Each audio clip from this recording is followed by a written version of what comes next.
Hello and welcome to SPIES। आज का ये वीडियो आप सभी के लिए बहुत ज़्यादा इम्पोर्टेंट होने वाला है, खास तौर पे उन एस्पिरेंट्स के लिए जो साल 2026 में यानी कि अगले साल अपना यूपीएससी का अटेम्प्ट देने का सोच रहे हैं, क्योंकि इस वीडियो में हम बहुत सारी चीज़ों को डिस्कस करने वाले हैं। अगर तो साल 2026 में आपका पहला अटेम्प्ट होने जा रहा है, तब तो इस वीडियो को आपको लास्ट तक ज़रूर देखना चाहिए, क्योंकि इस वीडियो को देखने के बाद आपको ये ज़रूर पता चल जाएगा कि आपको कौन सी गलती नहीं करनी है। आप सभी चाहते हैं कि आपका नाम उस PDF में हो, पहले अटेम्प्ट में आप इस एग्ज़ाम को क्लियर कर लें। तो बहुत सारी ऐसी चीज़ें हैं जो हमको इस साल का जो एग्ज़ाम हुआ था 2025 का, उसके बाद के जो कुछ टेक अवेज़ हैं, वो जो हमने देखा है कि यार ये चीज़ें आपको नहीं करना है एग्ज़ाम निकालने के लिए। अगर तो आपका पहले से ज़्यादा अटेम्प्ट वाले हैं, सेकंड थर्ड अटेम्प्टर हो आप, तो भी आपके लिए वीडियो बहुत ज़्यादा इंपॉर्टेंट हो जाता है। लेकिन तो अगर आपका अगले साल जैसे फोर्थ फिफ्थ अटेम्प्ट हो, लास्ट अटेम्प्ट हो, तब तो भाई आप पहले से ही प्रो बंदे हो ना, आपको पहले से सब कुछ पता है कि क्या सही है, क्या गलत है, क्या करना है, क्या नहीं करना है। ठीक है, बस आपको इम्प्लीमेंट करना है अपनी चीज़ों को, अपने प्लान को, अपने स्ट्रेटेजी को अच्छे से ना। आपको ज़्यादा ज्ञान की ज़रूरत है नहीं। तो अभी हमने देखा कि कल ही जो है 2025 का जो यूपीएससी का प्री है, उसका रिज़ल्ट आ चुका है। बहुत सारी इस पे सवाल भी उठाए बहुत सारे बच्चों ने कि हमारा कट ऑफ के हिसाब से मार्क्स ज़्यादा बन रहा था, लेकिन हम सेलेक्ट नहीं हो पाए। इन सब चीज़ों पे हम बात करने वाले हैं। हम ये भी बात करने वाले हैं कि यार बहुत लोगों को लगता है ना कि ये यूपीएससी का एग्ज़ाम 3-4 महीने का ही गेम है, क्योंकि पहले के जो कुछ टॉपर्स हैं उन्होंने अपने वीडियोज़ में बताया हुआ है कि हमने 3 महीने 4 महीने में प्रिपेयर करके इस एग्ज़ाम को निकाल लिया है। तो इस मिथ को भी हम बस्ट करने वाले हैं।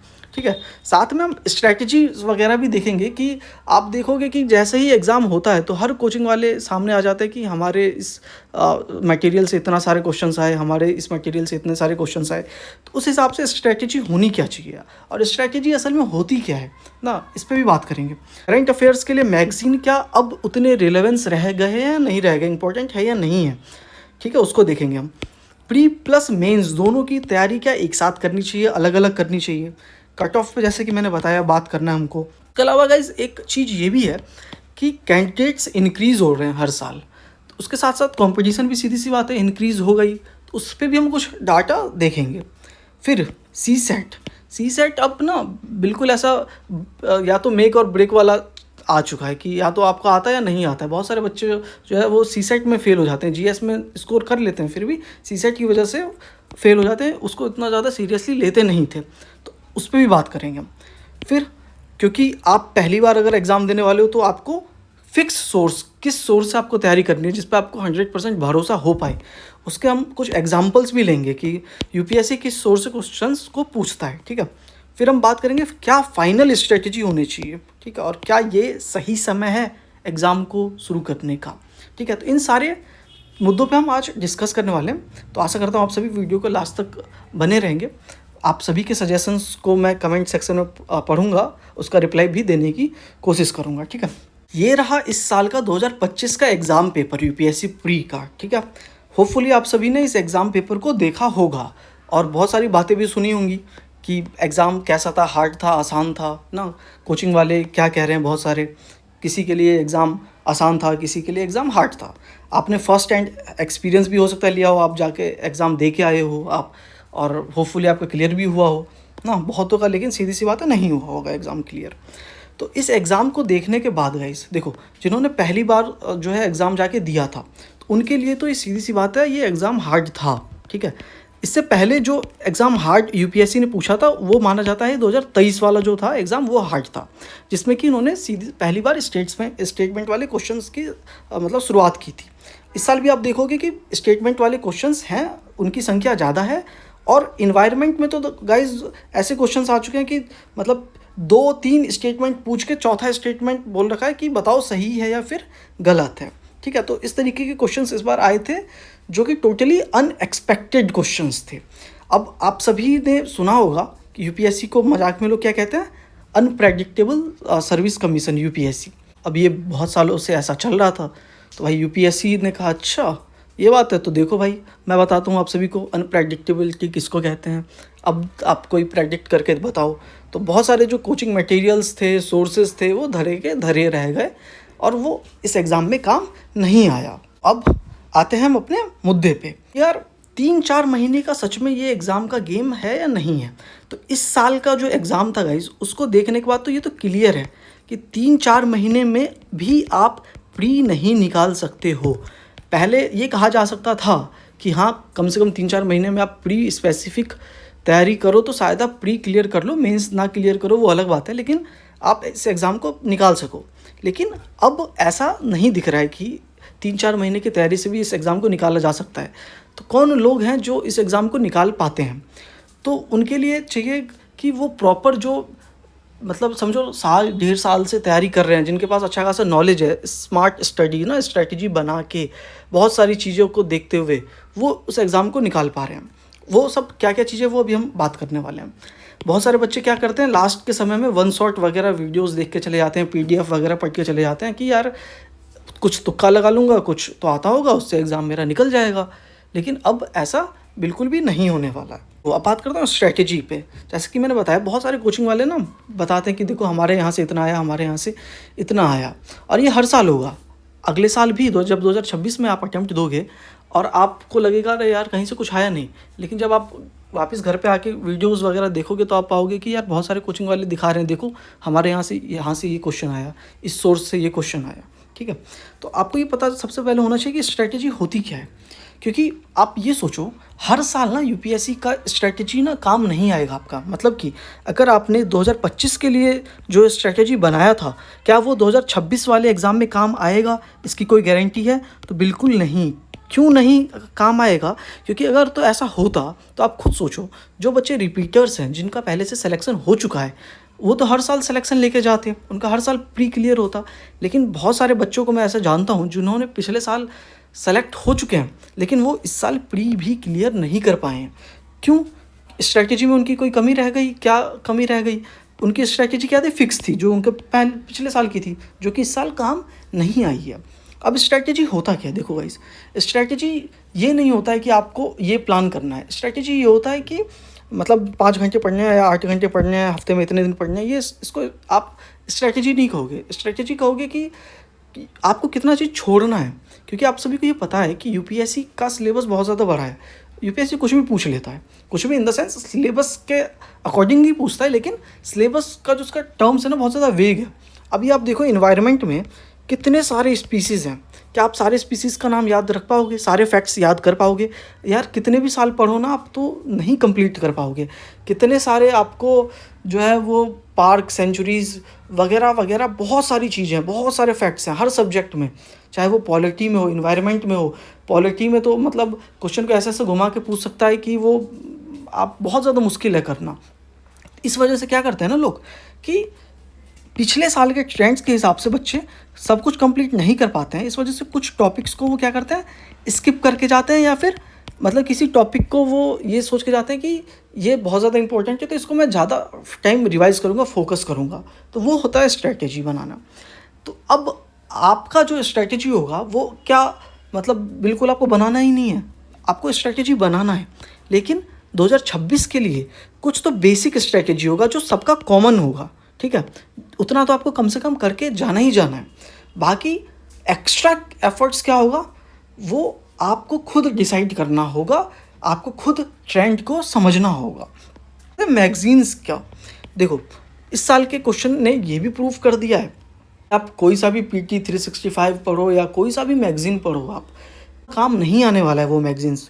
अभी आप कहोगे कि लेकिन ये तो कोचिंग वाले प्रूफ करके दिखाते हैं कि देखो हमारे यहाँ से ये क्वेश्चंस आया है, तो आप मेनली देखोगे कि ना उनका जो ब्रॉडर टॉपिक होता है वो तो कवर होता है, लेकिन यूपीएससी जिस लेवल के क्वेश्चंस पूछ रहा है, जितना वो डीप जाके क्वेश्चंस पूछ रहा है, जो फैक्ट्स पूछ रहा है, वो नहीं गिवन होता है उनके मैगजीन्स में। और ये सीधी सी बात है कि यार इतनी सारी चीज़ें कोई भी मैगज़ीन कवर नहीं कर पाएगा, तो वरना वो जो 100-200 पेज का जो मैगज़ीन होगा वो मतलब हर महीने समझो 1000-2000 पेज का मैगज़ीन हो जाएगा ना, तो इट्स नॉट पॉसिबल। तो इस वजह से मैगज़ीन का इंपॉर्टेंस अब धीरे धीरे कम होता जा रहा है। तो फिर बात आती है कि करंट अफेयर्स के लिए हम क्या फ़ॉलो करें। करंट अफेयर्स के लिए हमको फॉलो करना चाहिए न्यूज़पेपर। क्या हमको वापस न्यूज़पेपर की दुनिया में जाना चाहिए करंट अफेयर के लिए? तो यार इसका जवाब ना बिल्कुल हाँ है, क्योंकि अब ना न्यूज़पेपर ही ऐसा एक तरीका बचा है जिसके थ्रू आप जो है वो एग्ज़ाम में करंट अफेयर को सॉल्व करने का थोड़ा बहुत कोशिश कर सकते हो। देखो ऐसा नहीं है कि न्यूज़पेपर से भी आपको याद ही रहेगा, क्योंकि जो 6 महीने आपने पढ़ा है पहले, वो ज़रूरी है न्यूज़पेपर मतलब एग्ज़ाम में आए तो आप कर ही पाओगे, नहीं ना। लेकिन आइडिया लगा रहेगा कि हाँ ये चीज़ें भी हमने देखा था। ख़ास तौर पे मेंस के लिए गाइस बहुत ज़्यादा इंपॉर्टेंट है न्यूज़पेपर। वोकेबलरी वगैरह तो इम्प्रूव उससे होता ही है, इंग्लिश वगैरह आपका इम्प्रूव होगा, सीसेट में आपका काम आएगा ना। तो न्यूज़पेपर आपको कम से कम कुछ नहीं तो डेली 30 मिनट्स आपको टाइम देना है शुरू में न्यूज़पेपर का। और बाद में आप देखोगे कि जैसे जैसे महीना 2 महीना आप पढ़ोगे ना, तो मुश्किल से 15 मिनट में आप न्यूज़पेपर कंप्लीट कर लोगे। अब बात आती है प्री प्लस मेंस स्टडी की। बहुत सारे बच्चे कहते हैं कि मतलब प्री के लिए अलग से तैयारी करें, मेंस के लिए अलग से तैयारी करें। तो यार ऐसा नहीं है। आपको ना देखोगे कि आप मैक्सिमम सिलेबस जो मेंस का है वो ओवरलैप होता है प्री के सिलेबस से। कुछ चीज़ों को छोड़ दो आप, डिज़ास्टर मैनेजमेंट ना और सोशल सिक्योरिटी, इन सबको छोड़ दो आप, तो बाकी सब सेम ही है, वर्ल्ड हिस्ट्री वगैरह छोड़ के ना। तो आपको सबसे पहले सीधी सी बात है कि सिलेबस कंप्लीट करना है मेंस के हिसाब से। तो आपका ऑलमोस्ट प्री का सिलेबस कंप्लीट अपने आप ही हो जाएगा। तो आपको मेंस के सिलेबस के हिसाब से ईच एंड एवरी टॉपिक के ना आपको नोट्स बनाने हैं, उसको अच्छे से कवर करने, PYQs को सॉल्व करने, ठीक है। उसके बाद आपको टाइम मिलेगा ही तो फिर प्री पे आपको आना है। तो वो टाइमलाइन क्या रहेगा वो भी मैं आप सभी को भी बताने वाला हूँ। अब बात करते हैं कट ऑफ के मुद्दे पे, क्योंकि बहुत सारे डिस्कशंस वगैरह में मैंने देखे इस साल जो है ना, क्योंकि जो बच्चा 92 93 भी स्कोर कर रहा था GS में, उनके हिसाब से मतलब कोचिंग वालों के हिसाब से उन्होंने मिला है, वो भी क्लियर नहीं कर रहा है इस साल का एग्ज़ाम। मतलब ये बहुत ज़्यादा इस बार ऐसा चीज़ आ गया है रैंडम। और बहुत सारे जो चैनल्स वाले हैं, आप देखोगे यूट्यूब पे आपको वीडियो मिल जाएगा कि UPSC ने ना अब घोटाला करना चालू कर दिया है, ठीक है। तो मेरे हिसाब से गाइस आप सभी को इन सब चीज़ों के ट्रैप में नहीं पड़ना है। क्यों नहीं पड़ना है? क्योंकि आप ऐसे डिस्कशंस देखोगे, आपका UPSC से भरोसा उठेगा, साथ में आपका पढ़ाई पे ध्यान नहीं बनेगा ना, कि आपको लगेगा कि छोड़ो यार UPSC क्या निकालना, बाकी चीज़ें तो आप पहले से ही डिसाइड कर लो। आपके हाथ में जो है आपको वही करना है ना, जो आपके हाथ में नहीं है वो नहीं करना है। अभी आपने देखा होगा कुछ महीनों पहले BPSC का एग्ज़ाम के लिए कितना ज़्यादा प्रोटेस्ट हो रहा था, लेकिन एट द एंड क्या हुआ? कुछ भी नहीं हुआ। जो बच्चे महीनों महीनों तक प्रोटेस्ट करते रहे उनकी क्या सुनी गई? नहीं सुनी गई, बल्कि उनका एक तरह से टाइम बर्बाद हुआ, मेंटल कितना ज़्यादा प्रेशर उन पर पड़ा होगा ना। तो आपके जो हाथ में है आपको वो करना है। आपके हाथ में क्या है कि आप पढ़ाई करो और कोशिश करो एग्ज़ाम को निकालने की, ठीक है। आप इस एग्ज़ाम को नहीं निकाल पाए, नॉलेज होगा तो बहुत सारी चीज़ें आप कर पाओगे। आप जो है पब्लिक सर्विस कमीशंस के स्टेट के एग्ज़ाम्स दे पाओगे, ठीक। अब आप देखोगे कि जैसे जैसे ना साल बीतता जा रहा है, क्या हो रहा है, कंपटीशन इंक्रीज़ होता जा रहा है UPSC में। जो मतलब पहले 2016-14 सबके क्वेश्चंस हुआ करते थे, और आप अब के 2023-22 इन सब के क्वेश्चन से मिला के देखो, आप बहुत ज़्यादा फ़र्क पाओगे। अब हार्डनेस लेवल में कैंडिडेट्स क्या इंक्रीज़ होते जा रहे हैं। वाजीराम का यहाँ पे आर्टिकल देखो कि कितने सारे कैंडिडेट जो हैं वो अपीयर हुए हैं साल 2024-25 में। तो अगर आप 2024-25 की बात करो तो लगभग 13.5 लाख कैंडिडेट स्टूडेंट्स जो हैं वो अपीयर हुए थे एग्ज़ाम देने के लिए। क्या पहले ऐसा होता था? नहीं होता था। पहले आप सुनते होगे कि मतलब जितने बच्चे फॉर्म फिल कर रहे हैं उसके 50% एग्ज़ाम देने जाते हैं, और जिसमें से मुश्किल से लाख करीब बच्चे सीरियस होते हैं और बाकी नॉन सीरियस एस्पिरेंट्स होते हैं। तो कंपटीशन इस हिसाब से लोग छांटते थे, लेकिन अब ऐसा नहीं होता है। अब आप देखोगे कि एग्ज़ाम देने के लिए भी ज़्यादा बच्चे जाते हैं, फॉर्म भी फिल ज़्यादा करते हैं। अगर हम 2025 की बात करें तो इस बार लगभग 10 लाख बच्चों से ज़्यादा, अभी करेक्ट रिपोर्ट नहीं आया है, लेकिन 10 लाख बच्चों से ज़्यादा ने भी इस साल एग्ज़ाम में अपीयर हुए थे। वो सोचो आप, तो एग्ज़ाम में अपीयरिंग कैंडिडेट्स अब बढ़ते जा रहे हैं, मतलब फॉर्म फिलिंग कैंडिडेट भी इंक्रीज़ होते जा रहे हैं। तो इस वजह से कॉम्पिटिशन क्या इंक्रीज़ होता जा रहा है। तो कॉम्पिटिशन इस वजह से बिल्कुल इंक्रीज़ होता जा रहा है। तो आपको वो चीज़ को दिमाग में रखना है कि पहले जो 1 लाख समझो सीरियस एस्पिरेंट था, अब वो बढ़ के कितना हो गया, 2 से 3 लाख सीरियस एस्पिरेंट हो गए हैं। अब मैं जो सीरियस एस्पिरेंट कहता हूँ उसका मतलब क्या है? उसका मतलब ये है कि वो जो बेसिक है, जो सब कवर करके जाते हैं, उतना तो वो भी कवर करके जाते ही जाते हैं। अब बात करें CSET की, तो यार CSET जैसा मैंने बताया बहुत ज़्यादा अब ना ऐसा हो चुका है कि आप CSET को आपकी तैयारी बहुत ज़्यादा सीरियसली करनी पड़ेगी, तभी जाके आप सॉल्व कर पाओगे। अब आप सीधे रीडिंग कॉम्प्रिहेंशन इन सब के भरोसे नहीं रह सकते हो कि आप CSET क्लियर कर लो। अब आपको क्वांट पे काम करना पड़ेगा, रीजनिंग पे काम करना पड़ेगा, तभी आप जो है ना इस एग्ज़ाम को निकाल पाओगे। उसके लिए आप CSET के बहुत सारे टीचर्स होते हैं, या तो आपको SSC के टीचर्स होते हैं, उनके भी वीडियोस देख के CSET को क्वालिफाई करना होगा, और बहुत पहले से तैयारी करनी पड़ेगी CSET के लिए। और अगर तो आप CSET की अच्छे से तैयारी करते हो तो आप दूसरे एग्ज़ाम्स में भी वो आपके काम आएंगे, SSC वगैरह में भी। अब बात करते हैं सोर्सेस क्या होना चाहिए। तो मैंने बताया आपको सोर्सेस जो है ना, अब क्या है कि फिक्स ऐसा नहीं रह गया है, लेकिन अभी भी ऐसा नहीं है साफ ख़त्म ही हो गया है। जो बेसिक जो सब करके जाते हैं उतना तो आपको करके जाना ही है। अगर आप वो करके जाते हो तो कम से कम यार 20-25 क्वेश्चन तो आप उससे 100% आपको ऐसा होगा जो आता होगा और आप उसको निकाल पाओगे। यहाँ पे मैंने एक एग्जांपल लिया, बहुत बस एक एग्जांपल लिया है। ये देखो आप, इसी साल 2025 का क्वेश्चन है ये, ठीक है। इस साल आप 2025 के क्वेश्चन में देखोगे, ये पूछा गया है कि which of the following are evidences of phenomena of continental drift, ठीक है।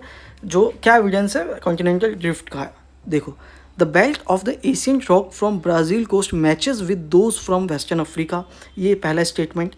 अभी आप एनसीईआरटी अगर देखो, एनसीईआरटी क्लास 11th की जो ज्योग्राफी वाली एनसीईआरटी है, ठीक है, फंडामेंटल ऑफ फिजिकल ज्योग्राफी, उसका जो आप पेज नंबर 31 चैप्टर जो आप देखोगे ना, distribution of ocean and continents, सीधे सीधे वहाँ से डायरेक्ट लाइन टू लाइन उठा के इन्होंने क्वेश्चन को पूछ लिया है। अब आपको मैं दिखाता हूँ प्रूफ कि कहाँ से पूछा है। आप देखो पहला वाला जो स्टेटमेंट क्या क्या रखा है कि जो belt of the Asian rock from Brazil coast matches with those of western Africa. आप चाहे तो खुद से जाके देख लेना, ये देखो सामने लिखा हुआ है ना, matches with those of the western Africa, सामने लाइन टू लाइन इन्होंने पूछ लिया है, यानी कि ये स्टेटमेंट क्या है, करेक्ट है, ठीक है। दूसरा वाला statement, the gold deposit of Ghana are derived from Brazil plateau when the two continents lay side by side. इसका एग्जांपल हम देखते हैं। ये देखो आप, प्लेसर डिपॉजिट में दे रखा है, यहाँ पे देखोगे आप deposit of gold in the Ghana coast, यहाँ पे आप ये देखो the gold bearing veins in Brazil and obvious gold deposit of Ghana are derived from Brazil plateau when the two continent lay side by side. आप देख रहे हो line by line question उन्होंने उठा के यहाँ पे पूछ लिया है। तो ये स्टेटमेंट भी क्या अपना करेक्ट हो गया। तीसरा वाला स्टेटमेंट देखो यहाँ पे, the Gondwana system of sediments from India is known to have its counterpart in 6 different land masses of the southern hemisphere. Same इसका भी एग्जाम्पल यहाँ पे आप देखो, the Gondwana system of sediment from India is known to have its counterpart in 6 different land masses of southern hemisphere. देख रहे हो same to same line by line, मतलब इन्होंने अगले पेज पे भी नहीं गए ये लोग, एक पेज पे ही आप देखोगे, जब आप खुद से बुक में देखोगे लाइन बाय लाइन उन्होंने पूछ लिया है, यानी कि तीनों स्टेटमेंट करेक्ट यहाँ पे। तो इसका मतलब क्या है गाइज, इसका मतलब ये है कि यार NCERTs are still very very important ना। एनसीईआरटी को आपको बिल्कुल हल्के में नहीं लेना है। मैं आप कहोगे कमेंट्स में तो हर जो जितने भी सब्जेक्ट हैं उनके जो एडवांस बुक्स या और एनसीईआरटीज़ में जो सोर्स मैपिंग है वो करके दिखाऊंगा कि देखो ये वाला क्वेश्चन कहाँ से पूछा गया है, वो भी लास्ट 2-3 साल के पेपर का, ताकि आपको अच्छे से पता चल जाए कि यार ये सोर्स है। लेकिन तब तक के लिए क्या सोर्सेज होने चाहिए मैं आप सभी को ये बता देता हूँ। देखो गाइस, तब तक के लिए आपको सोर्स क्या होना चाहिए, तो यार ज्योग्राफी के लिए आपको एनसीईआरटी क्लास 11-12 को तो बिल्कुल रट ही जाना है। मैंने आपको अभी सोर्स दिखाया उसका, ठीक है। अगर आप कर लेते हो ये, तब आपके मैक्सिमम क्वेश्चन तो इन्हीं से सॉल्व हो जाएंगे। उसके बाद जब आपके पास टाइम बचेगा तो आप जीसी लियोंग या इन सब बुक पे जा सकते हो, वरना वो भी करने की ज़रूरत नहीं है। अगर आपने लाइन टू लाइन इसको बिल्कुल अच्छे से रट लिया ज्योग्राफी में तो यही इनफ है। इन्वायरमेंट गाइज एक मात्र ऐसा सोर्स है ना जिसके लिए कोई एक पर्टिकुलर बुक जो है नहीं बताया जा सकता है। शंकर आईएएस पहले बहुत ज़्यादा जो है मतलब काम का हुआ करता था, ऐसा नहीं अब बिल्कुल काम का नहीं है। बेसिक्स कवर करने के लिए आप शंकर आईएएस को देख सकते हो। उसके अलावा आप pollution, clean energy, international organisation agreement, species, park, sanctuaries, इन सब के लिए आप किसी भी कोचिंग के नोट्स को उठा लीजिए, ठीक है। वरना मैं आपको बताऊं तो ऐसे अलग अलग क्लास 11-12 के बायोलॉजी के कुछ चैप्टर्स हैं, केमिस्ट्री के कुछ चैप्टर्स हैं, तो ये बहुत ज़्यादा वेग हो जाता है। इसलिए आप किसी भी कोचिंग के नोट्स को एनवायरनमेंट के लिए उठा लीजिए, उसको कंप्लीट कर लीजिए, ठीक है। बात करें पॉलिटी के लिए, पॉलिटी के लिए लक्ष्मीकांत भी अभी भी बहुत ज़्यादा इंपॉर्टेंट है।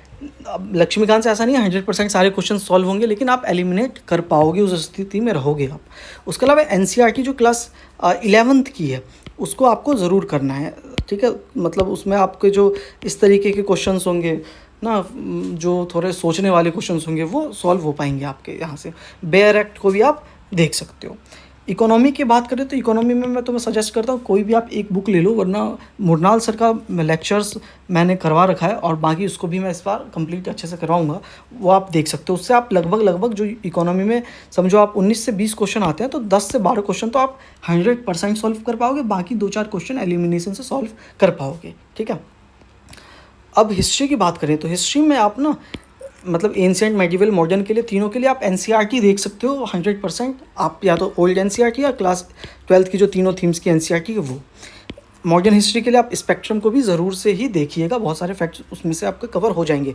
और इस साल का जो मॉडर्न हिस्ट्री का क्वेश्चन था वो बहुत ज़्यादा फैक्चुअल था, बहुत ज़्यादा आप आसान कह सकते हो। डायरेक्ट क्वेश्चंस पूछे गए थे, पूना पैक्ट पे क्वेश्चन था, नॉन कोऑपरेशन मूवमेंट्स वगैरह पे क्वेश्चंस पूछे गए थे। ठीक है, फिर टाइम मिले अगर आपको तो फिर आप मेडिवल हिस्ट्री का जो के लिए तमिलनाडु की बुक को देख सकते हो। सीसेट के लिए मैंने बताया ही, आपको क्वांट रीजनिंग पे काम करना पड़ेगा। इसके लिए चाहे आप यूट्यूब पे कितने सारे आपके लेक्चर्स मिले हुए हैं वो देखो, और मैं भी सीसेट कवर करवाऊँगा। ठीक है, फिर करंट अफेयर के लिए मैंने बताया ही, द हिंदू आपको देखना है न्यूज़पेपर में, और इंडियन एक्सप्रेस की एक्सप्लेन सीरीज़ को ज़रूर देखना है। देखो आपका मेन पर्पस सिर्फ प्री निकालना नहीं है ना, आपको तो भाई आईएएस बनना है या कोई और सर्विस में जाना है, उसके लिए आपको मेंस भी निकालना पड़ेगा। और मेंस निकालने के लिए भाई न्यूज़पेपर बहुत ज़्यादा इंपॉर्टेंट बिल्कुल है, तो न्यूज़पेपर को आप हल्के में बिल्कुल मत लीजिए। अभी भी मैगजीन्स का मैंने बताया रिलेवेंट नहीं है, लेकिन फिर भी आप मैगजीन्स को देखो ज़रूर एक बार। ठीक, आईआर के लिए, इंटरनेशनल रिलेशंस के लिए आप कोई बुक पे नहीं, करंट अफेयर्स के पीडीएफ पे भी डिपेंड हो सकते हो। बात करें साइंस एंड टेक्नोलॉजी की, तो यार साइंस एंड टेक्नोलॉजी में ना एक थ्योरी पार्ट होता है, करंट पार्ट होता है। थ्योरी पार्ट तो आप साइंस की जो 11th 12th की एनसीईआरटी है उसको देख के आप कवर कर लोगे, लेकिन जो मैक्सिमम क्वेश्चन करंट पार्ट से आते हैं, करंट पार्ट का ऐसे क्वेश्चन होते हैं या तो आप कर पाओगे या तो नहीं कर पाओगे। ठीक है, तो उसके लिए सीधी सी बात है, न्यूज़पेपर आप पढ़ोगे तो साइंस एंड टेक भी आपका कवर हो जाएगा उसमें। लेकिन साइंस एंड टेक ऐसा चीज़ है ना कि जिसमें मतलब आपको साल भर आप करंट अफेयर देखते रहोगे तो हो सकता है कुछ क्वेश्चन हिट हो जाए, कुछ क्वेश्चन मिस हो जाए, इस तरीके का चीज़ है। आपको बाकी सब्जेक्ट पे फोकस ज़्यादा करना है। उसके बाद यार पीवाईक्यूज़ का बहुत ज़्यादा इंपॉर्टेंस है। पीवाईक्यूज़ का इतना ज़्यादा इंपॉर्टेंस आप देखोगे कि बहुत सारे क्वेश्चंस में तो वर्ड टू वर्ड रिपीट हो जाते हैं। थीम्स तो बिल्कुल रिपीट होते हैं। जो इस बार का अगर गटा का क्वेश्चन था 2025 में जो पूछा गया, 2016 में वैसे ही क्वेश्चन पूछा गया था, और बहुत सारे एग्जाम्पल्स है। इस पर हम बाद में डिस्कस करेंगे। तो अब इतना कुछ देखने के बाद हमारी यार फाइनल स्ट्रेटेजी क्या होनी चाहिए। तो यार देखो, इस समय चल रहा है जून, ठीक है, लगभग समझो जून आपका आधा ख़त्म हो चुका है। अब जून के बाद आपको क्या करना है, आपको ये एक आइडियल स्ट्रेटेजी है कि कम से कम दिसंबर तक ना आपका जीएस और ऑप्शनल ये कंप्लीट हो जाना चाहिए।